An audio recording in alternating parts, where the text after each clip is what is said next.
Dear viewers, সবাইকে স্বাগত জানাচ্ছি আমাদের শিক্ষক নিবন্ধন প্রস্তুতির ধারাবাহিক আয়োজনের ১৯ নম্বর ক্লাসে। আজকে আমরা বেশ কিছু অঙ্কের সমাধান করব যে অঙ্কগুলো বিভিন্ন চাকরির পরীক্ষায় বারবার এসেছে। তো আপনারা অবশ্যই ভিডিওটা প্রথম থেকে শেষ অবধি মনোযোগ সহকারে দেখবেন। তো শুরুতেই ১ নম্বরে যে অঙ্কটা বলা হচ্ছে যে ১০ টাকায় ১২টি দরে জিনিস ক্রয় করে ১০ টাকায় ৮টি দরে বিক্রয় করলে শতকরা কত লাভ বা ক্ষতি হবে। এটা সপ্তম শিক্ষক নিবন্ধন পরীক্ষায় স্কুল পর্যায়ে এসেছে। তো দেখেন, এই ধরনের অঙ্ক কিন্তু আমি অনেকবার করে দিয়েছি। আমি কি বলেছিলাম? বলেছি যে ১০ টাকায় যেহেতু ১২টি, আবার ওই ১০ টাকায় যেহেতু ৮টি বিক্রয়, তার মানে ক্রয় করেছি বেশি আর বিক্রয় করেছি কিন্তু কম। তার মানে নিশ্চয়ই বোঝা যাচ্ছে যে লাভ হয়েছে। যেহেতু বলেছে লাভ বা ক্ষতি কোনটা হয়েছে, তাহলে লাইনটা আবার বোঝেন যে ১০ টাকায় ১২টি দরে আমি কিনেছি আর ১০ টাকায় ৮টি দরে আমি বিক্রয় করেছি, তার মানে আমার কিন্তু লাভ হয়েছে। তো যেহেতু টাকার ফিগার দুইটা এখানে সেম, তাহলে এই টাকার ফিগার দুইটা আমরা অঙ্ক থেকে বাদ দিয়ে দেব। তাহলে এটাও বাদ, এটাও বাদ। এখন ১২টি হচ্ছে ক্রয় আর এখানে কয়টি বিক্রয়? ৮টি হচ্ছে বিক্রয়। তাহলে ক্রয় আর বিক্রয়, তাহলে আমরা শর্টকাট মেথডে করব লাভ ইকুয়াল ক্রয় মাইনাস বিক্রয় ভাগ বিক্রয় গুণন হচ্ছে ১০০ বা 100। ঠিক আছে, এটা আমরা শর্টকাট মেথডে করে ফেলব। তাহলে ক্রয় কয়টি? ১২টি, তার মানে আমরা 12 দিয়ে দিলাম। মাইনাস বিক্রয় কয়টি? বিক্রয় হচ্ছে 8টি, 8 দিয়ে দিলাম। ভাগ বিক্রয় হচ্ছে 8 ইন্টু কত? 100। ঠিক আছে, তাহলে ১২ থেকে 8 বাদ দিলে কত হয়? 4, ভাগ হচ্ছে 8, গুণন কত? 100। তাহলে আমরা যদি কাটাকাটি করি 4 দুগুণ 8 আর 2 দিয়ে যদি আমরা 100কে কাটি 50, তার মানে আমরা বলতে পারি আমাদের লাভ হচ্ছে কত শতাংশ? 50%। তার মানে সঠিক উত্তর হচ্ছে 50% লাভ, মানে ঘ নম্বর অ্যান্সারটা রাইট। এবার আমরা 2 নম্বর অঙ্কটাতে চলে যাচ্ছি। 2 নম্বর অঙ্কটা দেখেন কি বলা হচ্ছে যে 425 টাকার 4 বছরের সুদ 85 টাকা হলে সুদের হার শতকরা বার্ষিক কত টাকা হবে? তাহলে কি বের করতে বলেছে? যে সুদের হার কত টাকা হবে সেটা। তার মানে আমাদের সুদের হার বের করতে বলেছে। তো এই ধরনের অঙ্ক যেহেতু এটা সরল সুদের অঙ্ক, তার মানে এই অঙ্কটার কোথাও যেহেতু চক্রবৃদ্ধি কথাটা বলা নেই, তার মানে আমরা নিঃসন্দেহে বলতে পারি যে এই অঙ্কটা হচ্ছে সরল সুদের অঙ্ক। তো সরল সুদের অঙ্কে আমরা একটা সূত্র জানি। সূত্রটা কি? আমাদের সূত্র হচ্ছে আই ইকুয়াল পি এন আর। নিশ্চয়ই আপনারা এই সূত্রের কথা শুনেছেন বা দেখেছেন সূত্রটা। তাহলে আই ইকুয়াল হচ্ছে পি এন আর। এখানে আই কি? আই হচ্ছে কিন্তু মুনাফা বা সুদ। মনে রাখতে হবে আই মানে হচ্ছে মুনাফা বা হচ্ছে কি? সুদ। আর পি কি? পি হচ্ছে কিন্তু আসল বা হচ্ছে মূলধন। ভালো করে একটু মনে রাখবেন। এন মানে হচ্ছে বছর বা হলো সময়। তাহলে কি বললাম? এন মানে বছর বা সময়। এই আর মানে হচ্ছে সুদের হার বা মুনাফার হার। ওকে, সুদের হার বা মুনাফার হার আমরা এটা বলতে পারি। তাহলে এই অঙ্কে কোন কোন তথ্য দেওয়া আছে? তার মানে 425 টাকার, তার মানে এটা প্রিন্সিপাল বা মূলধন বা যেটাকে আমরা আসল বলি, 4 বছরে, তাহলে এন এর মান হচ্ছে 4 বছর। সুদ 85 টাকা, তাহলে সুদ বা মুনাফা হচ্ছে আয়ের মান, তার মানে আয়ের মান দেওয়া আছে 85 টাকা। সুদের হার কত? তাহলে সুদের হার হচ্ছে আর। সুদের হার এই যে দেখেন আরকে আমরা সুদের হার বলেছি। তো যেহেতু সুদের হার শতকরা বার্ষিক, তার মানে যেখানে আর হবে সেখানে আর ভাগ 100 হবে। মনে রাখতে হবে এটা কিন্তু আমাদের। তাহলে আমরা বলবো কি? আই ইকুয়াল হচ্ছে পি এন আর। তাহলে আই কত? আই কিন্তু হচ্ছে আমাদের 85 টাকা। তাহলে 85 আমরা এখানে বা লিখব ইকুয়াল পি কত? পি হচ্ছে 425। তাহলে লিখে ফেললাম 425 ইন্টু এন কত? এন মানে তো 4 বছর, তার মানে 4 ইয়ার্স লিখে ফেললাম। ইন্টু আর কত? আর মানে আর ভাগ 100। আমরা এটা বসাই দিলাম। তাহলে আমরা এবার কি করব? বা 85 থাকলো ইকুয়াল, আমরা যদি কাটাকাটি করি খেয়াল করেন 4 দিয়ে যদি আমরা কাটি তাহলে 4 25 100। এই 25 দিয়ে যদি আমরা এটাকে কাটি তাহলে খেয়াল করেন একটু, তার মানে 100 হলে 4, 400 হলে 16 আর 25 তার মানে 17। আমি একটু মুখে মুখে কাটলাম, তার মানে 17 25-এ 425 হয়। তাহলে 17 আর থাকলো এখানে, তার মানে 17 আর। তার মানে আমরা বলতে পারি যে 17 আর ইকুয়াল টু হচ্ছে 85। তাহলে সুতরাং আর এর মান কত দাঁড়াবে? উপরে 85, তার নিচে কত? 17। আমরা যদি কাটাকাটি করি 5 17 85, তার মানে কত শতাংশ? 5% হচ্ছে আমাদের কিসের হার? সুদের হার। তার মানে ক নম্বর অ্যান্সারটা এক্ষেত্রে কিন্তু রাইট। ঠিক আছে, এইভাবে যদি আমরা বুঝে বুঝে করতে পারি তাহলে কিন্তু খুব সহজেই আমরা অঙ্কগুলো পারবো। তো এরপর যে একটু বলি, যারা চ্যানেলে নতুন তারা অবশ্যই আপনারা চ্যানেলটা সাবস্ক্রাইব করবেন, আর যারা ফেসবুক থেকে দেখছেন অবশ্যই ফলো দিয়ে রাখেন। আর ভিডিওটাতে একটা লাইক দিয়ে দেবেন। এবার আমরা 3 নম্বর অঙ্কটাতে চলে যাচ্ছি। 3 নম্বর অঙ্কটা দেখেন কি বলা হচ্ছে কিন্তু যে 18 মিটার দীর্ঘ একটি মই ভূমির সাথে 30 ডিগ্রি কোণ উৎপন্ন করে দেওয়ালের ছাদ স্পর্শ করে, দেওয়ালটির উচ্চতা কত?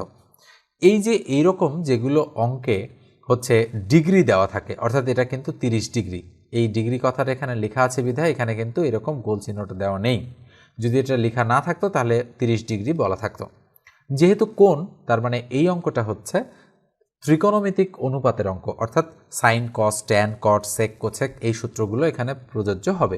এখন কোন সূত্র প্রযোজ্য হবে সেটা কিন্তু আমরা চিত্র অঙ্কন করে তারপর বুঝতে পারবো। যেহেতু বলছে 18 মিটার দীর্ঘ একটি মই ভূমির সাথে 30 ডিগ্রি কোণ উৎপন্ন করে দেওয়ালের সাথে স্পর্শ করে, তার মানে আমরা একটা দেওয়াল আঁকবো। মনে করেন এই হচ্ছে একটা দেওয়াল। ওকে, এটা কি? এটা দেওয়াল। যেহেতু 18 মিটার দীর্ঘ একটি মই দেওয়ালের সাথে ছাদ স্পর্শ করে, তাহলে মই তো আর একেবারে খাড়াভাবে রাখা হয় না। মই রাখা হয় কিভাবে? মই রাখা হয় কিন্তু একটু এইভাবে রাখা হয় মইটা। ওকে, তার মানে মইটা আমরা এভাবে রেখেছি। মইটা কত মিটার? মইটা হচ্ছে 18 মিটার। তাহলে কি বলেছে? ভূমির সাথে 30 ডিগ্রি কোণ উৎপন্ন করে, তার মানে মইটা, এটা মইয়ের এই মাথা, এটা ভূমি, ভূমির সাথে কত ডিগ্রি কোণ উৎপন্ন করছে সে? ভূমির সাথে 30 ডিগ্রি কোণ উৎপন্ন করছে। বলেছে যে দেওয়ালের ছাদে স্পর্শ করেছে, তাহলে মইটা, এটা যেহেতু মই, তাহলে এটা আমরা লিখে দিলাম, এটা যেহেতু মই, তাহলে মইয়ের ভূমির সাথে 30 ডিগ্রি কোণ উৎপন্ন, আর দেওয়ালের ছাদ স্পর্শ করেছে বাকি অংশটা। এবার দেওয়ালটির উচ্চতা কত? তার মানে যেহেতু এটা দেওয়ালের উচ্চতা আমরা ধরে নিলাম এক্স, বা এইচও ধরে নিতে পারি, তাহলে আমরা এক্স ধরে নিলাম। আচ্ছা বলেন তো দেখি এই অঙ্কটাতে কি কি দেওয়া আছে? এই অঙ্কটাতে এটা লম্ব দেওয়া আছে আর এটা কিন্তু অতিভুজ দেওয়া আছে। তাহলে আমরা কি বলতে পারি? এখানে একটা দেওয়া আছে লম্ব আর একটা দেওয়া আছে কিন্তু অতিভুজ। ওকে, তাহলে লম্ব ভাগ অতিভুজ কিসের সূত্র বলেন তো দেখি? নিশ্চিতভাবেই বলা যায় যে সাইনের সূত্র। তার মানে আমরা বলতে পারি সাইন থিটা মানে লম্ব ভাগ অতিভুজ। তাহলে যেহেতু সাইনের সূত্র, তার মানে লম্ব আর অতিভুজ দেখেই কিন্তু আমরা বুঝে ফেললাম। এখানে যদি লম্ব না দেওয়া থাকে, অতিভুজ না দেওয়া থাকে, ভূমি দেওয়া থাকতো, তাহলে লম্ব ভাগ ভূমি আমরা ট্যান ফেলাই দিতাম। ট্যান থিটা মানে লম্ব ভাগ ভূমি। তাহলে এবার বলেন তো সাইন থিটার মান 30 ডিগ্রি, তাহলে আমরা 30 ডিগ্রি বসাই ফেললাম। ইকুয়াল লম্ব কত? লম্ব হচ্ছে এক্স, আর অতিভুজ কত? অতিভুজ হচ্ছে 18 মিটার। তাহলে সাইন 30 ডিগ্রির মান কত? নিশ্চয়ই আপনারা বোঝেন, চার্ট থেকে আমরা বের করতে পারি যে সাইন 30 মানে হচ্ছে হাফ। এই চার্টটাও কিন্তু আপনাদের মুখস্থ রাখতে হবে। নিশ্চয়ই আপনারা 9 10-এ এই চার্ট থেকে অঙ্ক করেছেন। তাহলে ভাগ হচ্ছে উপরে এক্স, তার নিচে 18। তাহলে বা এই 18 দিয়ে 1কে গুণ আর 2 দিয়ে এক্সকে গুণ, তাহলে আর গুণ হয়ে যাবে। তাহলে 2x = 18, 18। তাহলে বলেন তো সুতরাং এক্স এর মান আমরা কত পাবো? 18কে 2 দিয়ে ভাগ করলে কত হবে? 9। তার মানে দেওয়ালটির উচ্চতা কত? 9 মিটার। দেখেন, আপনারা হয়তো মনে মনে ভাবছেন যে এই সাইন, কস, ট্যান এগুলো আমাদের এখন পর্যন্ত পিছু ছাড়ছে না। কখনোই না। জব ম্যাথে বিশেষত যারা নিবন্ধনের প্রিপারেশন নিচ্ছেন, বিগত সালের প্রশ্নগুলো যদি আপনারা অ্যানালাইসিস করেন তাহলে দেখবেন ত্রিকোণমিতি, পরিমিতি থেকে, জ্যামিতি থেকে অনেক বেশি সংখ্যক অঙ্ক কিন্তু এখানে আসে। এই জন্য এগুলোকে অ্যাভয়েড করা আপনাদের কিন্তু চলবে না। আপনাদের অবশ্যই এগুলো শিখতে হবে। তো এ পর্যায়ে আমি একটু বলি, আমার ম্যাথের একটা বেসিক কোর্স রয়েছে। নিবন্ধনের যতগুলো টপিক থেকে প্রশ্ন আসে, প্রত্যেকটা টপিক যদি আপনারা আমার কাছে শিখতে চান এবং ধরে ধরে শিখতে চান অঙ্কগুলো, তাহলে অবশ্যই আমার সঙ্গে যোগাযোগ করবেন 01642702760 এই নাম্বারে। আমার একটা কোর্স এই মুহূর্তে চলছে। আপনি যে মুহূর্তে ভিডিওটা দেখেন না কেন, ঠিক সেই মুহূর্তেই কিন্তু আমার কোর্স চলছে। আমার কিন্তু 3, 4, 5টা ব্যাচ রানিং থাকে। আমি কিন্তু অনেকগুলো ব্যাচ পড়াই। তো যে ব্যাচটা সর্বশেষ শুরু হয়েছে সেই ব্যাচেই আমি আপনাকে ইনক্লুড করে নেব, এবং কোর্স ফি হচ্ছে মাত্র 510 টাকা। এবং আগে যদি 2-4টা লেকচার হয়ে যায় সেগুলো অবশ্যই আপনাকে রেকর্ডেড দিয়ে দেওয়া হবে, এবং প্রত্যেকটা ক্লাস রেকর্ডেড অবস্থায় থাকে। লাইফ টাইম সেই রেকর্ডগুলো আপনি কিন্তু পেয়ে যাচ্ছেন। কোর্স শেষ করার পরেও যতদিন ওই গ্রুপ বা পেজটা থাকবে, ফেসবুক যদি কোনো কারণে ব্যান করে দেয় তাহলে সেটা আলাদা বিষয়। যদি ব্যান না করে তাহলে যতদিন পর্যন্ত থাকবে ততদিন আপনারা এই ভিডিওগুলো রেকর্ডেড অবস্থায় পেয়ে যাবেন। ঠিক আছে? এবং আরও কি থাকবে? 500 অত্যন্ত গুরুত্বপূর্ণ অঙ্ক আমি সাজেশন হিসেবে আপনাদের দিয়ে দিব, যে অঙ্কগুলো করলে আপনারা বিসিএস প্রিলিমিনারি বলেন, নিবন্ধন পরীক্ষা বলেন, কিংবা প্রাইমারি সহকারী শিক্ষক নিয়োগ বলেন, আর 10তম গ্রেড থেকে 20তম গ্রেডের যে পরীক্ষাগুলো বলেন, সেগুলোতে 10 থেকে 12টা অঙ্ক আপনারা হুবহু কমন পেয়ে যাবেন। এই বিষয়টা কিন্তু একটু আপনাদের মাথায় রাখতে হবে। ওকে, যে 500টা অঙ্কর মধ্যে সবসময় ঘুরায় ফিরায় কিন্তু এই অঙ্কগুলো আসে। সবসময় যে 10-12টা পাবেন এমন না, কখনো বেশিও পেতে পারেন, কখনো 2-1টা কমও পেতে পারেন, তবে কমন আপনারা পাবেন, এই বিষয়ে কোনো সন্দেহ নেই। ঠিক আছে? এবার আমরা 4 নম্বর অঙ্কটাতে চলে যাচ্ছি। তো কোর্সে জয়েন করতে চাইলে অবশ্যই এই নাম্বারে কল দিবেন বা হোয়াটসঅ্যাপে আমাকে নক দিতে পারেন। 4 নম্বর অঙ্কটা দেখেন কি বলা হচ্ছে যে a:b = 3:4 এবং b:c = 6:5 হলে a:c = হোয়াট, মানে কত, এটা ঠিক আছে। তাহলে এই ধরনের অঙ্ক আমরা দ গুণন পদ্ধতিতে করতে পারি অথবা সরাসরিও করতে পারি। আজকে আমি সরাসরি করে দেখাচ্ছি। যেহেতু এখানে চলক কয়টা, 3টা, a, b এবং c, 3টা চলক রয়েছে, তাহলে আমি পাশাপাশি লিখব a, এখানে লিখব b, এখানে লিখব c, লিখে একটা টান দিব। টান দেওয়ার পর a:b কত, 3:4, তাহলে এর জায়গায় 3 লিখব আর b এর জায়গায় 4 লিখব। এবার b:c কত, 6:5, তার মানে এখানে 6 লিখব, এখানে 5 লিখব, লিখে আমি টান দিব। টান দেওয়ার পর এই যে ফাঁকা ঘরগুলো দেখা যাচ্ছে, যে এখানে একটা ফাঁকা, এই যে এখানে একটা ফাঁকা, এই ফাঁকাগুলো আমি কি করব, এই ফাঁকাগুলো পূরণ করব বামে অথবা ডানের সংখ্যা দ্বারা। তাহলে বলেন তো দেখি, এই ফাঁকার ডানে তো কোনো সংখ্যা নেই, বামে কত আছে, 4, 4 লিখে ফেলবো। এই ফাঁকার বামে কোনো সংখ্যা নেই, ডানে আছে 6, 6 লিখে ফেলবো। লেখার পর এবার আমরা কি করব, গুণ করব। তাহলে 3 6 18, 4 6 24 আর 4 5 20। তাহলে কি বের করতে বলেছে, a অনুপাত c। তাহলে এর মান কত পেয়েছি, এর মান 18, c এর মান কত পেয়েছি, c এর মান 20। তাহলে a:c ইকুয়াল কত হবে, 18 × 20। যদি উত্তর না থাকে তাহলে বুঝবেন যে কাটাকাটি হবে। তাহলে 18কে যদি আমি 2 দিয়ে কাটি, 9 2 18, আর ওই 2 দিয়ে 20কে কাটতে হবে, তাহলে 10 2 20। এবার দেখেন উত্তর আছে 9:10, তার মানে 9:10 হবে অ্যান্সার। ঠিক আছে, এইভাবে যদি করতে পারেন তাহলে জীবনেও কখনো এই ধরনের অঙ্ক আপনাদের ভুল হবে না। ঠিক আছে, এবার আমরা 5 নম্বর অঙ্কটাতে চলে যাচ্ছি। 5 নম্বর অঙ্কটা দেখেন, বলা হচ্ছে একটি সুষম ষড়ভুজের প্রত্যেকটি কোণের পরিমাণ কত। তো আমরা এই জিনিসটা একটু পর্যবেক্ষণ করে দেখি যে আমরা আসলে প্র্যাকটিক্যালি জিনিসটা বুঝি কিনা। তো একটা সুষম ষড়ভুজ আমি অঙ্কন করব। নিশ্চয়ই বুঝতে পারেন যে হাতে অঙ্কন করলে সমান হবে না, তারপরেও আমি একটু অঙ্কন করার চেষ্টা করছি। ধরেন এই জিনিসটা হচ্ছে একটা সুষম ষড়ভুজ। ষড়ভুজ নিশ্চয়ই বোঝেন যে এরকম কয়টা হচ্ছে তার কোণ থাকতেছে, 3টা, 4টা, 5টা, 6টা। এটা বলা হচ্ছে সুষম। সুষম মানে কি, সুষম মানে হচ্ছে প্রত্যেকটা কোণ সমান থাকবে, তার মানে 6টা কোণই সমান থাকবে, 6টা কোণ সমান, সেটা হচ্ছে সুষম ষড়ভুজ। যে প্রতিটি কোণের পরিমাণ কত, তার মানে এই যে কোণটা, এই কোণটার পরিমাণ কত, অর্থাৎ এই যে এখানে যে কোণটা তৈরি হয়েছে এই কোণটার পরিমাণ কত। এখন আসেন বিষয়টা কি, আমরা যদি পর্যবেক্ষণের মাধ্যমে বের করতে চাই, তাহলে এই যে ষড়ভুজটা রয়েছে, এই ষড়ভুজটা আমরা যদি এইভাবে টান দিয়ে অ্যাটাচড করে দিতে পারি, একটা বাহু যেন আর একটা বাহুকে ছেদ না করে, তাহলে কয়টা ত্রিভুজ আমরা বানাতে পারি। দেখেন 3টা ত্রিভুজ আমরা বানাতে পারলাম। ওকে, কেন 3টা ত্রিভুজ বানাতে পারলাম, কারণ হচ্ছে যে যেহেতু আমরা একটা বাহুকে আরেকটা বাহু দ্বারা এখানে 1 2 3 4টা ত্রিভুজ বানাতে পারলাম। যেহেতু আমরা বলেছি যে একটা বাহু আরেকটা বাহুকে ছেদ করবে না, এই জন্য কিন্তু মাত্র 4টা ত্রিভুজ হলো। আরও যদি আমি ছেদ করাই দিতাম আরও অসংখ্য ত্রিভুজ বানানো সম্ভব হতো। কেন আমরা ত্রিভুজ বানাচ্ছি, কারণ আমরা জানি একটা ত্রিভুজ মানে হচ্ছে 180 ডিগ্রি কোণ। তাহলে 4টা ত্রিভুজ মানে কত, 4 18 72 720 ডিগ্রি কোণ। ওকে, তাহলে 4টা ত্রিভুজ মানে কত ডিগ্রি কোণ, 720 ডিগ্রি কোণ। আচ্ছা বলেন তো দেখি, তাহলে টোটাল কোণটা আমরা পেয়ে গেলাম, যেহেতু কোণ চেয়েছে, তাহলে এই ষড়ভুজটা কয় ডিগ্রি কোণ উৎপন্ন করে, 720 ডিগ্রি। এবার যেহেতু বলেছে যে প্রত্যেকটা কোণ, প্রত্যেকটি কোণের পরিমাণ কত হবে, তাহলে 720কে, এখানে কোণ আছে 6টা, তাহলে আমরা যদি 6 দিয়ে ভাগ করি, তাহলে 6 12 72, 12 থাকলো 0, তার মানে প্রত্যেকটা কোণ হচ্ছে 120 ডিগ্রি। নিশ্চিতভাবেই বোঝা যাচ্ছে। এবং এই অঙ্কটা কিন্তু সূত্রের সাহায্যেও করা সম্ভব। আমি আজকে সূত্র করে দিচ্ছি না, আজকে আমি এই পর্যবেক্ষণের মাধ্যমেই কিন্তু আপনাদেরকে বোঝালাম। ঠিক আছে, দেখেন আমি যদি বলি যে এই হচ্ছে একটা চতুর্ভুজ, এটা দ্বারা কয়টা, মানে এটা কত ডিগ্রি কোণ উৎপন্ন করে, প্রশ্ন করলাম যে এটা কত, এটা মোট কত ডিগ্রি কোণ উৎপন্ন করে, অথবা বললাম যে এটার প্রত্যেকটা কোণ কত ডিগ্রি কোণ উৎপন্ন করে। তাহলে এটা দ্বারা কয়টা ত্রিভুজ বানানো সম্ভব, 2টা।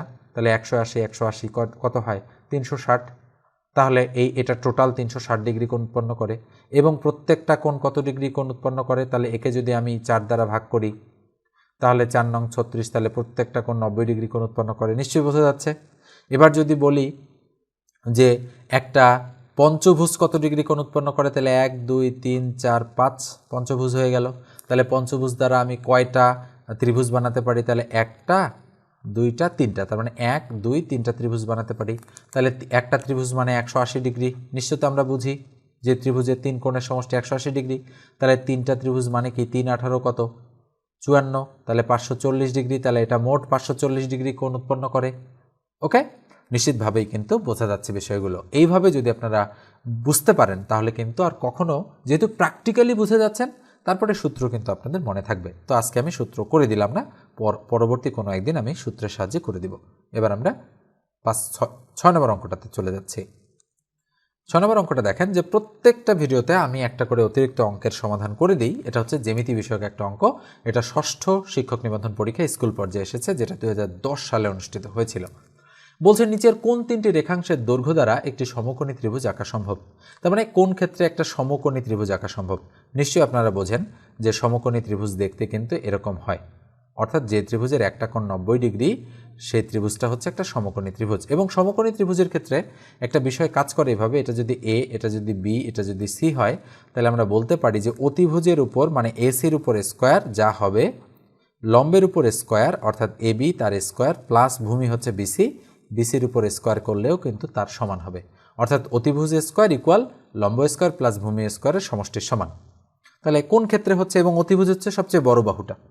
আমরা যদি সবচেয়ে বড় বাহুটা চিন্তা করি, 8 8 8 64, আর এ 3 দিয়ে রেখা নয় 5 5 25, দুটো যোগ করলে 64 হচ্ছে না, তার মানে এটা হবে না। এবার যদি বড় বাহুটা চিন্তা করি তাহলে 5 5 কত হয় 25, এবার ছোট দুইটা 3 3 রেখা নয় আর 4 4 16, 16 আর 9 25, তাহলে সমান হয়ে গিয়েছে। তার মানে এটা দ্বারা কি করা যাবে, এটা দ্বারা কিন্তু একটা সমকোণী ত্রিভুজ অঙ্কন করা যাবে, নিশ্চিতভাবেই যাবে।